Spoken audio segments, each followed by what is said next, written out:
Class 11 second সেমিস্টারে philosophy বা দর্শন বিষয়ে কেমন ধরনের প্রশ্ন থাকবে, অর্থাৎ একাদশ শ্রেণীর দ্বিতীয় সেমিস্টার দর্শনের নম্বর বিভাজন নিয়ে আজকের এই ভিডিওটি উপস্থাপন করা হয়েছে।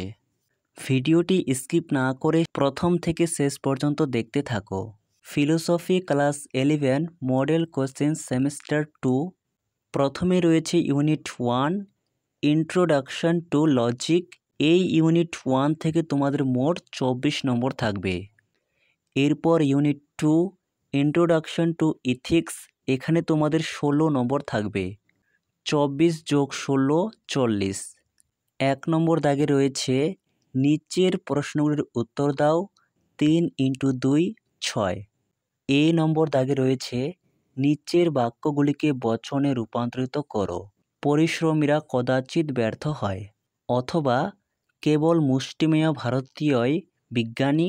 বাক্যটিকে নিরপেক্ষ বচনে রূপান্তরিত করো। অর্থাৎ তোমাদের একটি বাক্য দেওয়া থাকবে, সেই বাক্যটিকে বচনে রূপান্তর করতে হবে। 2 নম্বর বিয়ে রয়েছে বচনের বিরোধিতা বলতে কি বোঝায়, অথবা বিপরীত ও অধীন বিপরীত বিরোধিতার মধ্যে পার্থক্য করো। সি নাম্বার দাগে রয়েছে মানুষ মাত্রই কবি নয়, বাক্যটিকে বচন করে তার বিরুদ্ধ বিরোধী বচন নির্দেশ করো।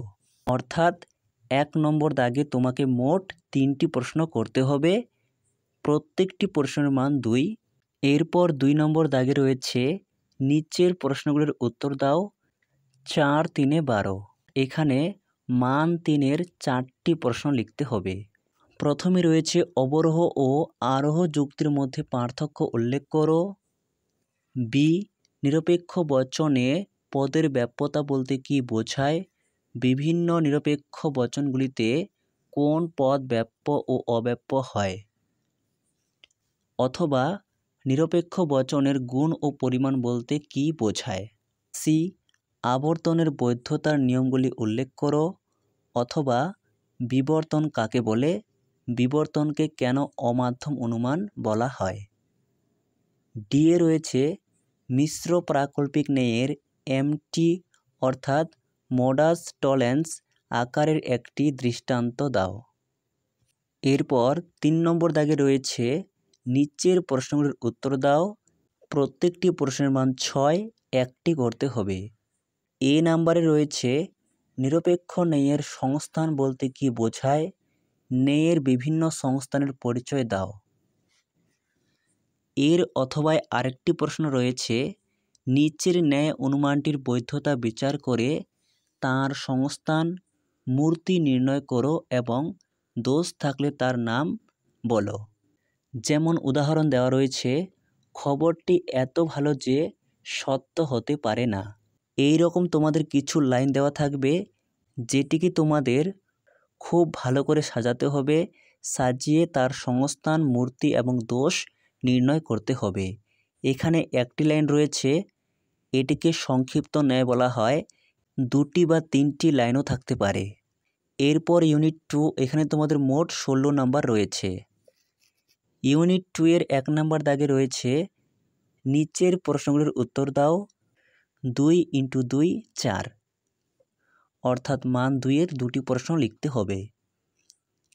এ নাম্বারে রয়েছে চার্বাকরা কেন ইন্দ্রিয় সুখের পরিতৃপ্তিতে বিশ্বাস করেন, অথবা চার্বাকদের মতে নৈতিক আদর্শ কী।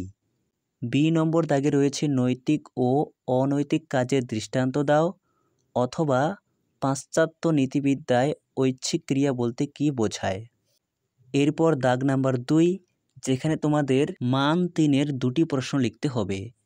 এ নাম্বারে রয়েছে বৌদ্ধ দর্শনের 4টি আর্য সত্য উল্লেখ করো, অথবা বৌদ্ধ নীতিতত্ত্বে সম্যক দৃষ্টি বলতে কি বোঝায়। বি ভারতীয় নীতিশাস্ত্রে ধর্ম বলতে কি বোঝানো হয়েছে, অথবা ভগবদ্গীতায় নিষ্কাম কর্ম বলতে কি বোঝানো হয়েছে। এরপর দাগ নম্বর 3, এখানে তোমাদের মান 6-এর একটি প্রশ্ন লিখতে হবে।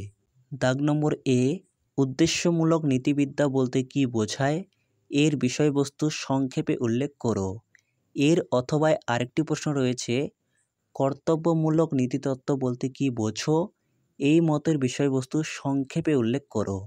এই ছিল ক্লাস 11 সেকেন্ড সেমিস্টারের দর্শন বিষয়ের নম্বর বিভাজন এবং বোর্ডের নমুনা প্রশ্নপত্র। ভিডিওটি ভালো লেগে থাকলে অবশ্যই একটি লাইক করো। চ্যানেলে নতুন হয়ে থাকলে চ্যানেলটি সাবস্ক্রাইব করে রাখতে একেবারেই ভুলো না, পরবর্তী ভিডিওর নোটিফিকেশন সবার আগে পাওয়ার জন্য।